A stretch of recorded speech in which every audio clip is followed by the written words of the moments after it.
Halo semua, kembali lagi di channel Naik Level. Pada video kali ini, saya ingin membahas saham Cleo atau Sariguna Primatirta Tbk ya. Ini sudah rilis laporan keuangan kemarin, tanggal 29 Maret 2023 dan hari ini tanggal 30 Maret 2023. Harganya tidak kemana-mana ya. Dia cuma tiktokan aja, kemudian kembali ke harga kemarin. Oke, kita akan bahas dulu kinerja harga sahamnya Cleo ini, teman-teman ya. Nah, kalau kita lihat ini kalau pegang jangka panjang ya, ini bagus teman-teman ya, naiknya sudah 2 kali lipat, 5 tahun ya, 3 tahun juga masih profit, 1 tahun profit. Nah, ini 6 bulan dan 3 bulan ini mulai negatif teman-teman ya, dan 1 minggu dan 1 bulan ini mulai naik 1,2%. Untuk year to date 2023 sahamnya sudah minus 14,23%. Harga tertinggi setahun terakhir itu 775 dan terendahnya 418 ya. Jadi ini lebih cenderung dekat ke yang terendah teman-teman ya, meskipun nggak terlalu dekat. Oke, nanti seperti biasa kita akan bahas saham Cleo ini dari 4 analisa. Yang pertama kita akan cek fundamental secara umumnya seperti apa ya. Kemudian yang berikutnya dari seasonality-nya kira-kira saham ini berpeluang naiknya di bulan apa. Kemudian dari bandarmologi, ya kita akan lihat setahun terakhir apa yang terjadi di saham Cleo ini. Kemudian dari teknikal kira-kira arah harganya ke depan akan seperti apa. Oke, pertama kita akan bahas dulu company background ya. Jadi kita mesti tahu dulu ini perusahaan apa. Jadi ini sudah dari 2003 ya. Pengambil alihan AMDK dan minuman dengan merek Anda yang diolah dari mata air Arjuna di Pandaan, Jawa Timur ya. Pada tahun 2004 Perseroan itu mendirikan pabrik pertama dan memproduksi AMDK ya. AMDK itu air minum dalam kemasan ya dengan merek Cleo ya. Jadi teman-teman mestinya ada tahu ya, ada kemasan air yang namanya mereknya Cleo. Dan ini fokusnya di Jawa Timur ya. Kemudian ekspansi sekarang sudah kemana-mana ya. Oke, ini listing di bursa 2017 ya. Jadi belum terlalu lama dengan IPO price-nya 115 dan pernah split stock ya, 1:5 sehingga harga IPO-nya kalau di split stock jadi 23 ya. Kalau harga saat ini sudah 476 mestinya sudah naik berkali-kali lipat harusnya. Oke, kemudian ini kita akan lihat ya, merek-merek yang dijual oleh perusahaan ini ya. Tadi yang merek Cleo ada Super O2, ada Vio, Oxygen Water, kemudian ada Cleo Platin, terus ini ada Anda dan es tub ini es batu teman-teman ya. Jadi ini produknya teman-teman. Jadi semuanya produk yang berhubungan dengan air atau minuman. Nah, sekarang kita akan masuk ke kinerja jangka panjangnya teman-teman ya. Jadi dari 2015 ini secara pendapatan naik terus ya, naik terus, laba kotor juga naik terus, laba usaha naik terus, laba bersih naik terus. Jadi ini bagus sebenarnya ini perusahaan yang bertumbuh. Tadi kan memang awalnya dari Jawa Timur kemudian expand ke seluruh Indonesia, mestinya akan bertambah terus teman-teman ya. Pendapatannya dan labanya tentunya mengikuti karena ini kan consumer good ya. Oke, kalau kita cek dari struktur pendapatannya ini cenderung stabil ya di 60%-an ya beban pokok penjualannya. Kemudian laba kotornya juga sedikit stabil ya, naik sedikit. Kemudian beban usahanya ini justru malah turun ya, lebih efektif. Untuk laba usahanya jadi naik ya, hampir 2 kali lipat. Beban lain-lainnya ini meningkat ya. Kemudian laba bersihnya ini juga meningkat ya, jadi 14,4% yang dari sebelumnya ini di bawah 10% cuma 1 digit, sekarang sudah double digit ya sejak 2020 ya, double digit dari pendapatan. Nah ini adalah laporan tutup tahun yang sudah dirilis teman-teman ya, jadi pendapatannya tuh setahun 1,3 triliun ya, 1,3 triliun. Jadi ini perusahaannya cukup besar ya, sudah triliun per bulan per tahun. Naik dibandingkan 2021 itu 23,1% ya. Laba kotornya mengikuti ya. Kemudian laba usaha juga profit dan laba bersihnya juga naik ya 8,3%. Kalau kita lihat di sini beban pokok penjualannya naik ya dari 2021 ke 2022. Beban usahanya turun, beban lain-lainnya naik ya. Kalau secara laba bersihnya ini turun tipis secara eh, prosentase dari pendapatan ya.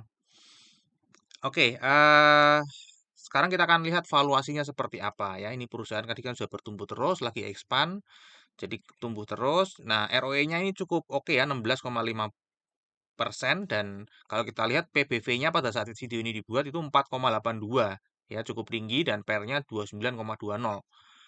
Oke, kalau dibandingkan dengan tahun-tahun sebelumnya, sebenarnya ini PBV paling rendah teman-teman ya, dibanding tahun-tahun sebelumnya. PER-nya ini juga sama ya, PER lebih rendah daripada tahun-tahun sebelumnya ya. Jadi ini valuasinya masih yang paling rendah dibanding tahun-tahun sebelumnya. Namun kalau kita lihat dari ROE-nya 16,5% dan kita bayarnya di price to book value 4,82, maka earning yang kita dapat adalah 3,42% per tahun ya dari harga beli sahamnya. Jadi ini termasuk mahal teman-teman ya. Nah, untuk dividen sendiri ini baru rutin ya, baru rutin bagi dividen sejak 2021, sebelumnya nggak pernah ya. Sebelumnya nggak pernah bagi dividen ya, ini mulai bagi dividen 2021, 2021, 2022 ya. Nah, kalau boleh di forecast ini yield tahun dividen sebelumnya ya, 0,21%, sangat kecil. Kalau kita boleh prediksi teman-teman ya, forecast ini kira-kira labanya kan mirip-mirip dengan 2021 ya, kemungkinan dia akan membagi 3,5 lagi karena dia lebih lebih mempertimbangkan nominal per lembar saham daripada payout ratio-nya ya. Kalau kita lihat ini payout ratio-nya mengikuti nominal yang sudah ditentukan. Jadi kemungkinan ini akan membagikan 3,5 seperti tahun 2021. Kalau kita bagi dengan harga saat ini 476, jadi teman-teman dapat yield dividen 0,73% ya. Ini kecil ya teman-teman ya. Oke, untuk seasonality-nya ini bulan Maret, chance-nya untuk naik kan kecil ya, tapi ini dia naik tipis. Kemudian nanti ini bulan April, Mei, Juni, Juli menarik teman-teman ya. April ini 80%, meskipun ini datanya nggak 10 tahun teman-teman ya, karena dia baru IPO 2017 ya. Jadi April ini lumayan teman-teman ya, Mei, Juni, Juli ini naik terus ya teman-teman ya. Bahkan Mei, April ini nggak pernah turun sahamnya, belum pernah turun karena 2021 cuman kembali ke titik awal, jadi nggak turun. Belum pernah turun di bulan April ya. Satunya ini bukan turun tapi nggak kemana-mana ya. Mei juga baru satu kali turun, satunya nggak kemana-mana. Juni juga baru satu kali turun ya. Ini juga Juli baru satu kali turun teman-teman ya. Jadi ini cukup menarik ya karena secara seasonality ini peluang untuk naiknya ada di 4 bulan ke depan teman-teman ya. Oke, kita akan cek kemudian di bandarmologinya teman-teman ya. eh Kalau kita lihat di sini pengendalinya ada dua ya teman-teman ya, Tancorp Global Abadi sama Tancorp Global Sentosa. Ya, masyarakat ada 2,73 miliar lembar saham, dan ini direksi dan komisaris yang punya saham cukup besar teman-teman ya, cukup besar secara jumlahnya, 0,5%, 0,4%. Kalau kita lihat dari jumlah pemegang sahamnya ini naik teman-teman ya, jadi 11.900 ke 12.300. Kalau kita cek ke partisipasi asing di saham ini hanya 12%, jadi bisa diabaikan saja pergerakan investor asing di saham ini. Ya, ini kita akan lihat lebih detail teman-teman ya, apa yang terjadi setahun terakhir di saham Cleo. Nah, kalau kita cek di sini, ini kepemilikan lokalnya tinggi sekali ya, 98,34%, investor asing kecil, makanya tadi kita abaikan saja karena secara partisipasi kecil dan secara kepemilikan juga kecil ya. Ya, kita akan fokus ke lokal, pemain lokal teman-teman ya. Dan kalau kita lihat di sini, ini yang beredar adalah 2,8, yang dulunya cuma 2,2 miliar lembar saham. Ini ada ketambahan 620 juta, dan saya cek tidak ada aksi korporasi ya. Saya cek setahun terakhir itu nggak ada aksi korporasi, stock split atau private placement ataupun right issue.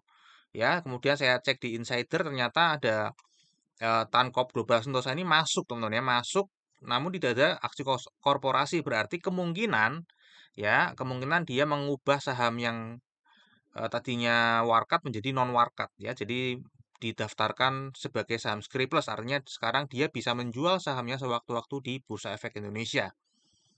Nah, sekarang kita akan keluarkan dulu si Tancorp Global Sentosa ini ya, karena dia kan baru masuk ya. Sehingga ini jadi bias ketambahan 14%, padahal dia nggak akumulasi gitu ya. Dia cuman dari non scriptless menjadi scriptless gitu ya. Nah, ini saya take out. Nah, sehingga ininya sama teman-teman ya. Sekarang tidak ada penambahan. Nah, di sini kita bisa lihat lebih clear ya, bahwa ternyata setelah di take out, ternyata corporate juga tetap nambah ya teman-teman ya, nambah 5,39%. Ya, kemudian kalau kita lihat siapa yang buang ya, yang terima ini, yang buang ternyata investor retail lokal ya. Jadi ini eh, jelas ya, yang lainnya nggak terlalu signifikan. Jadi ini jelas terlihat bahwa sedang akumulasi. Nah, untuk tanggal 1 Maret sampai 30 Maret itu gimana? Ini juga sama ya, di sini terlihat akumulasi, teman-teman ya. Kalau kita lihat di sini terlihat normal akumulasi ke dekat di tag di sininya, teman-teman ya. Secara bayarnya akumulasi, dan kalau kita lihat di broker summary memang lebih dominan yang membeli, teman-teman ya, daripada yang menjual. Jadi ini sedang akumulasi juga 1 sampai 30 Maret. Nah, untuk teknikalnya sendiri ini sedang ranging, teman-teman sih, sedang sideways. Mungkin teman-teman kalau megang saham ini ya harus bersabar, dari tahun 2023 ini cuman bolak-balik di sini-sini sini-sini aja, teman-teman ya. Ya, dan ini sehari hanya 748 juta likuiditasnya. Dulu waktu ini naik, volumenya tiba-tiba melonjak ya, besar sekali, teman-teman ya, di sini ya. Namun kalau normal ya kayak gini nih, nggak kemana-mana ya. Kemungkinan ya harganya tetap akan sideways ya, karena sedang akumulasi ya. Retail mungkin lagi diuji kesabarannya pemegang saham retail lokal di sini ya. Lagi diuji, dibolak-balikan di sini terus, harganya nggak kemana-mana. Nanti kalau misalnya retail sudah ringan, sahamnya sudah ringan, retail sudah punya balik lepas ya, kemungkinan dia akan naik. Ya, tapi ini kapan nggak tahu ya. Ini tergantung dari eh, kapan akumulasinya akan selesai, kira-kira gitu ya. Saya nggak ngerti karena saya bukan yang mengakumulasi. Ya. Oke, sekarang kita akan masuk ke risamnya. Tadi secara fundamental kinerja jangka panjangnya naik ya, baru 8 tahun kinerja jangka pendeknya naik. Valuasi terbilang mahal, ini mulai rutin bagi dividen ya. Nah, namun forecastnya kecil, hanya 0,73%. Seasonality ini potensi naiknya di April, Mei, Juni, jadi 4 bulan ke depan ini berpotensi untuk naik. Secara bandarmologi tadi akumulasi ya, Februari ke Februari, 1 sampai 30 Maret juga sedang akumulasi, dan secara teknikal ini sedang ranging 454 ke 478. Dan tidak lupa teman-teman ya, disclaimer, jadi analisa yang saya paparkan di YouTube ini adalah analisa saya pribadi yang tentu saja juga bisa salah. Silakan teman-teman bijaksana dalam menggunakan data-data dan informasi yang saya share di video ini. Ya, ini bukan ajakan jual atau beli saham Cleo. Silakan teman-teman tetap wajib menganalisa sendiri ya. Mungkin sampai di sini dulu analisa saham Cleo. Semoga bisa bermanfaat dan kita akan berjumpa lagi di video selanjutnya.